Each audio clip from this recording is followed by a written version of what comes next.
But I do love that if you can take the time to find your own system, that something will work for you just to kind of keep you a little bit more organized and hopefully help you feel like you're forgetting less. You're listening to Perimenopausal Conversations for Busy Women. Real-life conversations navigating midlife, wellness, and hormones right alongside you. Okay, Meg, tell me I am not the only one who is speaking with somebody and all of a sudden I can't find their name of what I'm trying to call them.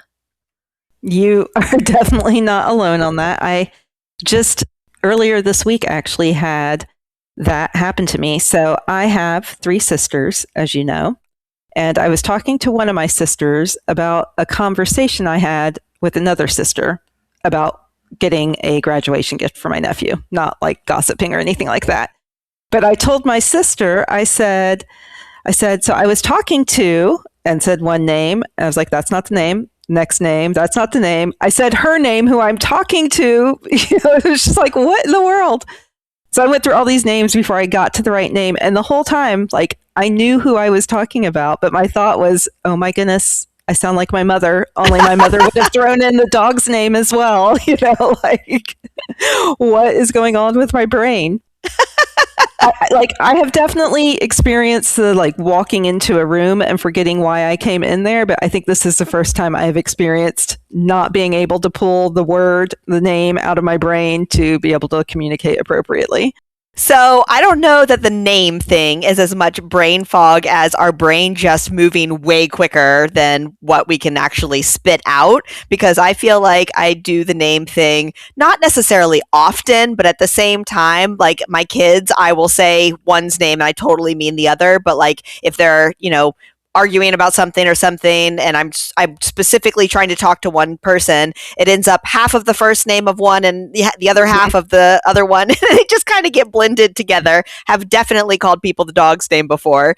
But even yesterday, I'm following one of my coworkers. I have 2. I'm following one of the coworkers and I tell her, you and I repeat her name instead of saying the other coworker's name. And she just laughs at me and she's like, That's me. Yeah. But I do feel like I have more tendencies recently to walk into a space and be like, why am I here? I was upstairs. I needed something specific out of the bathroom. Can't even remember what it was right now. I walked downstairs, and when I walked downstairs into the bathroom, something caught my eye, and I had no clue why I had walked in there to begin with. Mm-hmm. So I was like, oh, I'll just take care of this. And I walk back out of the bathroom. And as I get 3 feet out of the bathroom, I'm like, no, I went in there for something else. And I had to turn around. And I stood in the center of the bathroom for a second. And I just kind of looked in each space. And I'm like, what did I originally come in here for? And I finally did figure it out. I don't remember now. But I was like, I came down here with intention. How did it get lost in, the stairway? Yeah. It's so common. And is it because we have so many things to do? Because now, you walked into this room and there's a visual cue of something that you needed to do. And so then you forgot the other thing. Or is it brain fog? I feel like that is this whole podcast now. Is it blah, blah, blah, or is it a perimenopause symptom? Okay, so in regard to the brain fog, I don't. I can look one up real quick. But do we have a definition for brain fog? Oh, no, I don't have a technical definition. And I would actually, I'm curious if there is a medical definition of brain fog. All right, well, let's take a look here. Oh, okay. Well, so brain fog is not a medical diagnosis, but rather a term used to describe a collection of cognitive symptoms characterized by mental confusion, fuzzy thinking, and a feeling that your mind is cloudy. It impacts your daily function and overall focus. Okay. Nearly everyone experiences occasional mental fatigue, but persistent brain fog can be frustrating and disruptive. Mm-hmm. Yeah, so I did not look that up, but I did do a little research just on studies on brain fog. And I think the thing that I found most interesting and maybe most encouraging as well. So there is a study, it's referred to as SWAN, SWAN. It's a study of women's health across the nation. And it's been a long-term study since the 1990s where they're doing different, studies on women. But one of the things that SWAN has discovered is that definitely brain fog is worst during perimenopause to menopause transition, but it does get better after that. So once we get past menopause, things get a little bit easier for us to come up with words. So I'm like, okay, good. This isn't a permanent we are stuck here thing. So your mom does not do it as much as she used to, basically. I guess not. I hadn't really paid attention, but I definitely should start paying attention to that. Give her kudos for that. Yeah. So there's a few different things that are happening in this time. And some of this is going to feel like repeat from the last few podcasts, but one of them is just the estrogen dropping in our bodies. And so that can definitely mess with clarity in the brain. Also, sleep gets messier this time of life. And that could be partially from the estrogen, could be partially from stress, but not getting enough sleep definitely impacts how our brain functions. And then, of course, stress stealing our working memory. And so, like your example of walking into the bathroom, all those mental to-dos all over the bathroom or whatever room you walk into, just adding up stress for us and distracting us from the things that we feel like we need to get done. And I do feel like I am mentally being pulled in multiple directions all the time. I feel like I have a hard time with just this one thought process because I am, this I need to do and I forgot to tell this person this. And so I feel like my brain is and has been for a long time just on overload of processing. Mm-hmm. Yeah, it's hard. Thankfully, there are some practical things that you can do to help with it. And of course, they take intention, which initially can feel stressful as well until you make it part of your routine. But like a big one is creating a sleep routine. So I'm curious, I feel like you do, but I shouldn't just guess. Do you have like a bedtime routine? I do. I need to be in bed by 10, preferably. But, once I've done all the bathroom hygiene type of stuff, I get into bed and then I usually will read a chapter of my book because I just feel like it just kind of mentally helps me unwind. I put on my essential oils and the things I use to relax, and then I'm able to get to sleep. I prefer to go to bed before my husband because I feel like it's much easier if I can fall asleep without somebody else in the room. Oh, that sounds so spoiled and high maintenance, but at the same time, like if he's like, oh, I'll go to bed at the same time, and I'm like, okay, you will? Okay, yay. Woohoo. Yeah, but I'm an early riser, and so I feel automatically, alarm or not, and so I feel like I need to be in bed by 10. So yes, I have my bedtime routine, and I feel like I am better for it the next day if I can follow that. If I eat poorly, if I have too much to drink, which doesn't happen often, but I definitely can tell you that those things disrupt my sleep. Yeah. Also, if I eat too late, that makes a huge difference for me as well. Yeah. Yeah. It's hard to be intentional, but I think it makes such a big difference. And it's funny, like there's so much information out there about sleep routines and, bedtimes for kids, but there's not very much for adults. But I think it's probably like a human thing, like all humans need a bedtime and are going to do better if we have a bedtime. And I guess this is just a stage of life where we're kind of forced to realize that, oh no, we need some good sleep hygiene. Okay, so what's your routine? People love hearing other people's routines. Tell me what yours is. I also like to be in bed by 10. And so I try to wind down around 9:30 and do all of the things. But actually, let me back up, because one of the things that has improved my sleep the most, and I have shared this on this podcast before, but I don't think it's something people realize until they try it. But once the sun goes down, I do not do overhead lights. And so it's all soft lighting from that point on. And we even this year, I had like just a little table lamp in my bathroom because we rent, and so we couldn't change out the lights to be dimmable. But the light bulb finally went out, and light bulbs are crazy expensive now. So instead of buying a new light bulb, I got it's like a night light, but it's one that's adjustable, and it's so beautiful, and I love it. And so Donald has one in his bathroom as well now. But having low lights is a game changer for me and makes it so much easier for my brain to start turning off and going to bed. So that kind of starts, again, whenever the sun goes down. I'm not doing overhead lights if I can help it. Like, obviously, if I need to run to Walmart, I can't be like, I'm sorry, could you dim your lights? So bright. Yeah, exactly. So can't always control that. But when I can control that, yeah, that makes a huge difference for me.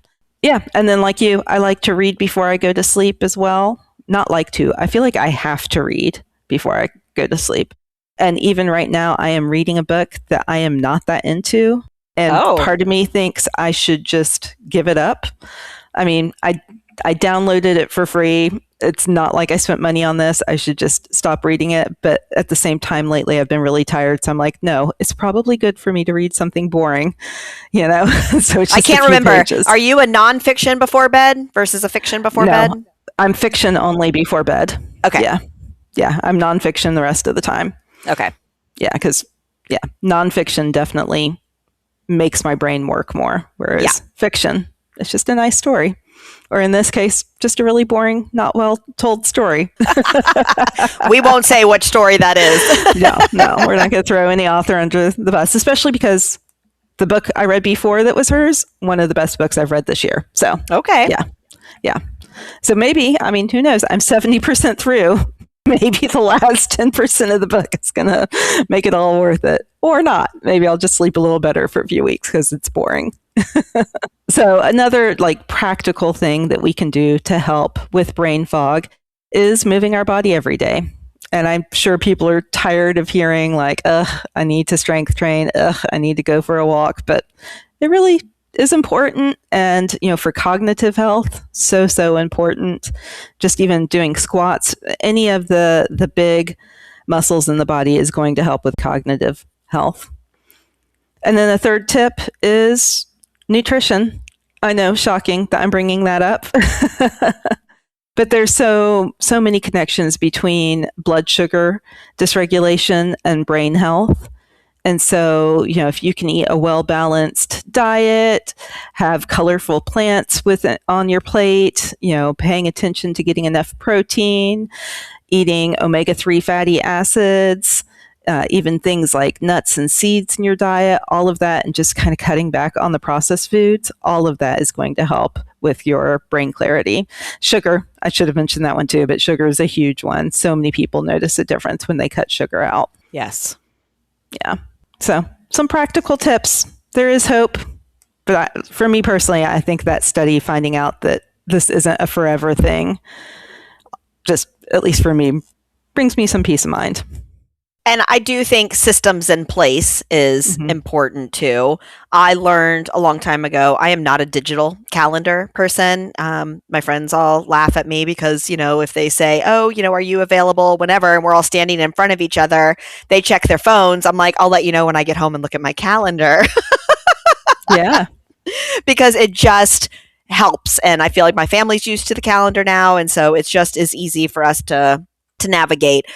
My husband feels like he has a lot of to-dos recently. And so the system in place that he has been utilizing is the whole like, put it on a Post-it and then he's got to, do now, do whatever. And it's got categories of, things for work, things for home. And so he puts them in a starting category, and he absolutely says he loves being able to take it off the board and throw it away. And so for him, having the Post-its where he's like, they're in your face all the time, right? He's got them on this board right behind his computer, but he loves being able to like take them off and throw them away and feel like he's succeeded with something. For me, that's a little bit too much visual clutter. And so like, that's not my system, but I do love that if you can take the time to find your own system, that something will work for you just to kind of keep you a little bit more organized and hopefully help you feel like you're forgetting less.